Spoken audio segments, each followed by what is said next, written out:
बोला कैसे? नवा संस्कृताय आप सभी का संस्कृत वाणी 18 पर स्वागत है, अभिनंदन है। और आज हमारा है समास प्रकरण चल रहा है। तो आज हम देखेंगे केवल समास। समासों के भेद हमने बता दिए थे कि कितने भेद होते हैं और कौन कौन सा पद उसमें प्रधान होता है।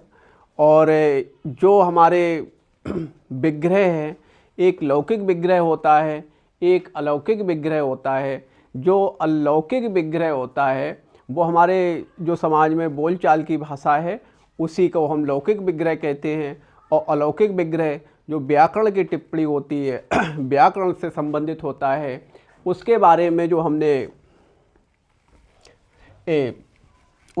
में हमने प्रत्यय बताए थे। इससे पहले जो वीडियो बनाई है उसमें हमने सुबंत प्रत्यय बताए हैं और उनके लिए भी देख लेंगे, जिससे कि ये सब आपके समझ में आ जाएगा। तो आज हमारा केवल समास है। ये तो नाम सुना होगा और कि अव्ययी भाव समास है। अव्ययी भाव समास का पहला पद प्रधान होता है, पूर्व पद प्रधान होता है। तत्पुरुष समास होता है। तत्पुरुष समास में हमारा दूसरा पद प्रधान होता है। तत्पुरुष का ही भेद है कर्मधारय समास। विशेषण विशेष भाव संबंध होता है, इसका ही भेद एक द्विगु समास होता है, वो प्रथम पद संख्यावाची होता है। फिर हमारा अगला आता है द्वंद्व समास। द्वंद्व समास के दोनों पद प्रधान होते हैं।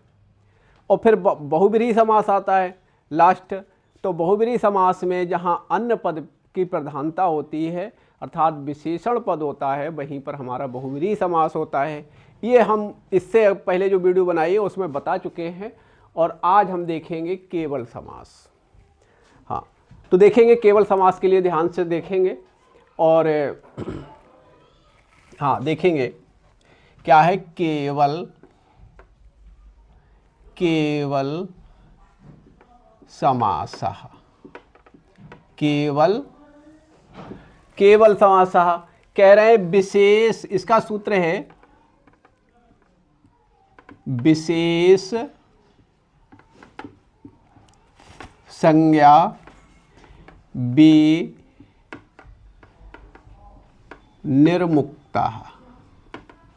विशेष संज्ञा विनिर्मुक्ता केवल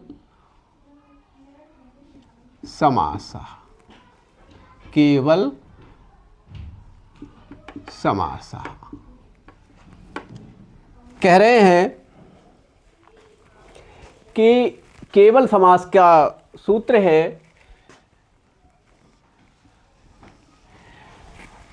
पहले इसके बारे में ही जान लेंगे कि केवल समास का सूत्र है विशेष संज्ञा। विशेष माने विशेष, संज्ञा माने किसी नाम से, विनिर्मुक्ता अर्थात रहित हो, उसी को क्या कहते हैं? केवल समास कहते हैं।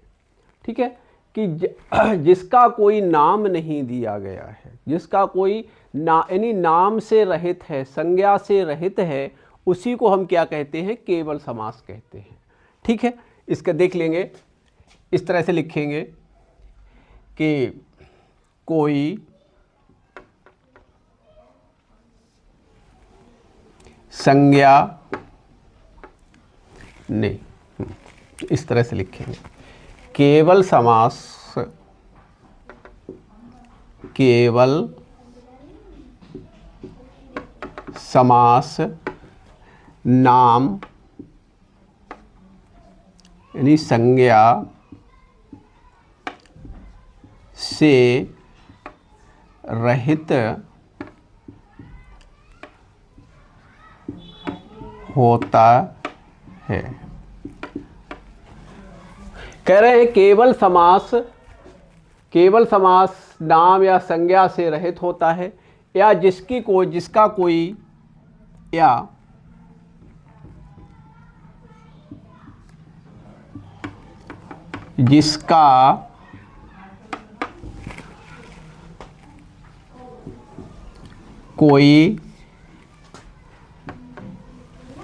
जिसका कोई नाम जिसका कोई नाम नहीं दिया गया है उसे केवल समास कहते हैं। उसे केवल समास कहते हैं। अब देखेंगे, कह रहे हैं केवल समासः विशेष संज्ञा बेनिर्मुक्तः केवल समासः, अर्थात जिस समास का कोई संज्ञा या किसी नाम जिसका नाम नहीं दिया गया है उसी को हम क्या कहेंगे, केवल समास कहेंगे। तो केवल समास, और देखेंगे ये जो समास है हमारे लघु सिद्धांत कौमुदी में इसकी गणना तब होती है, कहा है समास पंचधा। जब समास पंचधा कहेंगे तो पांचवें समास के रूप में इसे केवल समास के रूप में जाना जाता है। ठीक है, अगर इसका ही अगर आए कि केवल समास किसे कहते हैं तो कहेंगे किसी भी नाम से रहित, यदि संज्ञा से रहित को ही हम क्या कहेंगे, केवल समास कहेंगे। ठीक है, इसे नोट कर लेंगे और फिर अगले चलते हैं उदाहरण की तरफ। हाँ ठीक है, अब चलते हैं उदाहरण की तरफ। जो विशेष संज्ञा से रहित होगा, उसका कोई नाम नहीं है, उसी को हम क्या कहते हैं, केवल समास। यथा, जैसे, यथा। हाँ। अब देखेंगे क्या है, भूतपूर्वः। भूतपूर्वः उदाहरण है भूतपूर्वः। भूतपूर्वः, अब देखेंगे इसका विच्छेद करेंगे तो क्या करेंगे, पूर्वम भूतः। पूर्वम भूतः, पूर्वम भूतः, ये हमारा क्या हो गया, लौकिक विग्रह हो गया। क्या हो गया, लौकिक विग्रह हो गया। लौकिक विग्रह हो गया। अब देखेंगे अलौकिक विग्रह। अलौकिक विग्रह,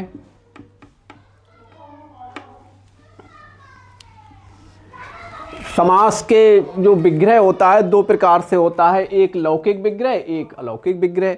अब हमारा जो लोक में प्रचलित है, गद्य पद्य में जो प्रचलित है, तो उसे हम क्या कहेंगे, लौकिक विग्रह। अलौकिक विग्रह जो हमारे व्याकरण के नियम से होता है वो क्या होता है, अलौकिक विग्रह।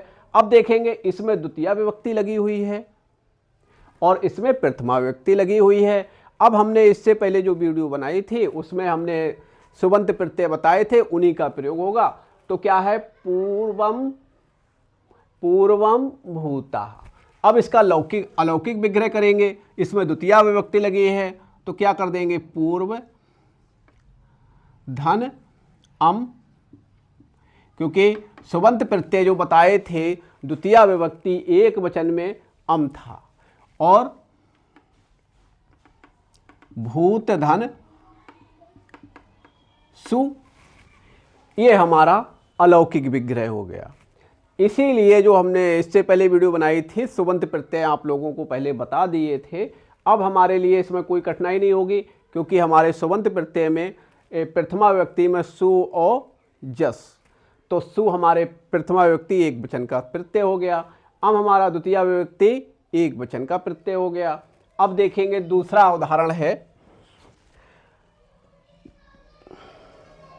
बागार्थ विव।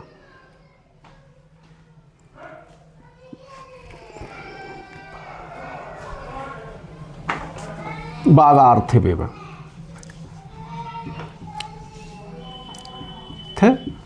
विव, बागार्थ विव, बागार्थ विव। बागार्थ विव, ये देखेंगे इसका अगर हम, ये क्या है, ये भी हमारे केवल समास का है भूतपूर्व, और बागार्थ विव भी हमारे केवल समास का है। अब ये शब्द देखेंगे बागार्थ विव, ये हमारे सबसे पहले ये भी जानकारी हो जानी चाहिए कि हमारे ये बागार्थ में वाणी और अर्थ के सहित, वाणी और अर्थ के सहित, ये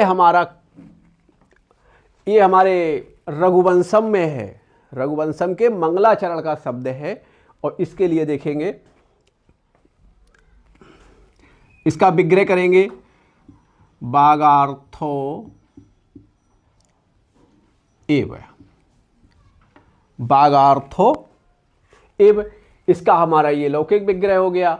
अब देखेंगे अगला है नैका,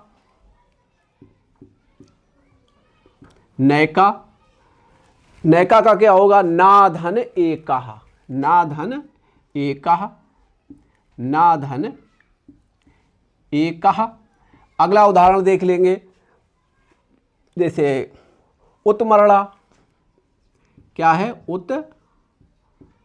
उत्मरणा, उत्मरणा का क्या है, हाँ, उत्मरणा का उत्तम ऋणे, क्या है, उत्तम ऋणे, उत्तम ऋणे, उत्तम ऋणे यानी ऋण देने वाला, उत्तम ऋणे ऋण देने वाला। और अधमरणा क्या है, अधमरणा, अधमरणा। अब क्या है अधमरणा, अब इससे हम वैसे ही जान लेंगे, कह रहे इसका तो हुआ ऋण देने वाला था, जो ऋण देने वाला होगा वो तो खुश रहेगा, और जो ऋण लेने वाला होगा क्या होगा, मरणा, अधमरणा, अर्थात आधा मरा हुआ। अरे भाई ऋण लेने वाला क्या होता है, अधमरणा, तो इसका अर्थ हो गया, हाँ, अधम, जब ये उत्तम ऋणे और ये अधमरणा है, अध है अर्थात अर्धमरणा, आधा मरा हुआ, तो क्या है, अधम ऋणे, अधम क्या है, ऋणे, अधम ऋणे। अगला देख लेंगे नैकधा, क्या है, नैक, नैकधा, ना एकधा, नैकधा ना एकधा, ना एकधा, ना एकधा। और देख लेंगे, और भी उदाहरण है केवल समास के, प्रकृति वक्रः, प्रकृति वक्रः, ये देखेंगे प्रकृति वक्रः।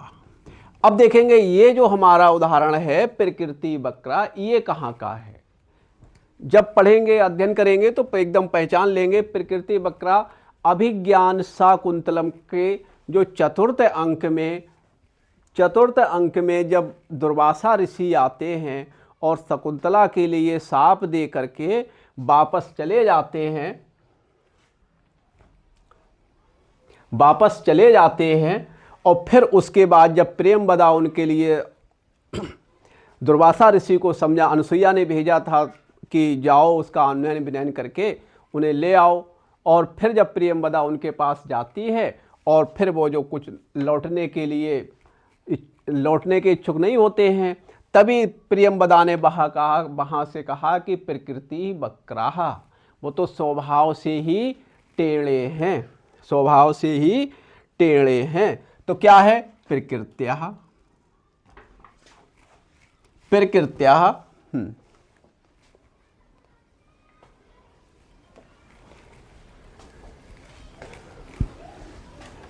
केवल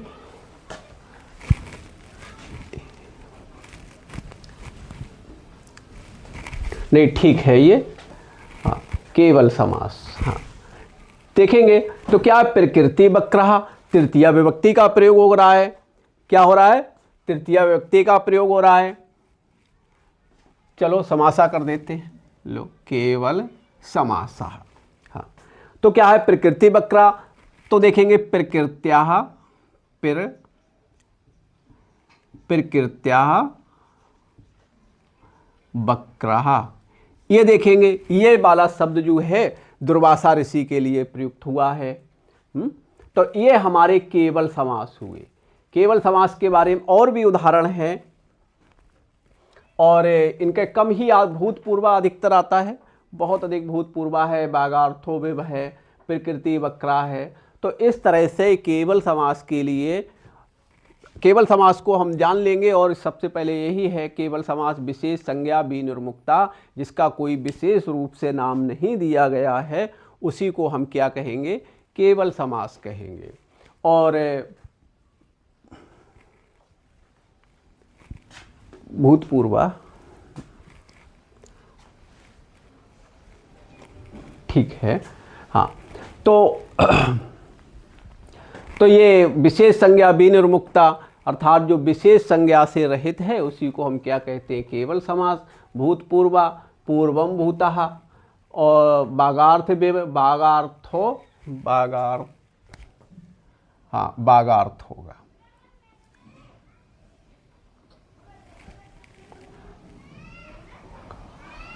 नहीं, हाँ, बागार्थ,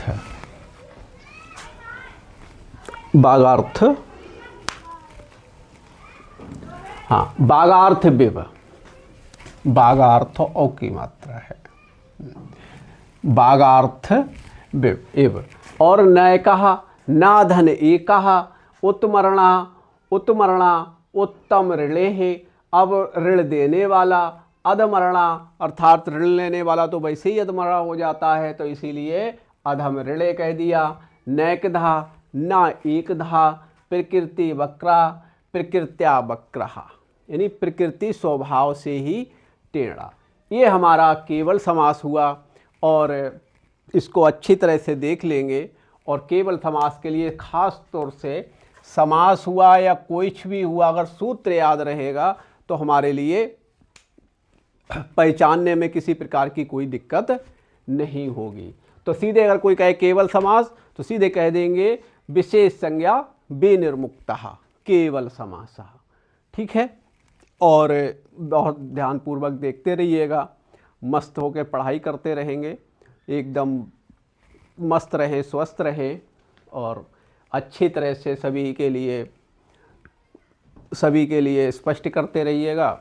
कहीं भी अगर किसी प्रकार की कोई अगर लग रहा है कि समझ में नहीं आ रहा है तो उसमें कमेंट में भी आप कमेंट कर सकते हैं और उसका हम उत्तर देने का प्रयास करेंगे। और आप लोगों के लिए बहुत ही अच्छी तरह से हम समझाने का प्रयास करते हैं, समझते रहिएगा, ठीक है। और ये आज हमारा केवल समास हुआ। अगली वीडियो में हम अव्ययी भाव समास के लिए अव्ययी भाव समास समझाएंगे, ठीक है। तब तक के लिए अपनी वाणी को विराम देते हैं। नमस्कार बंधुओं।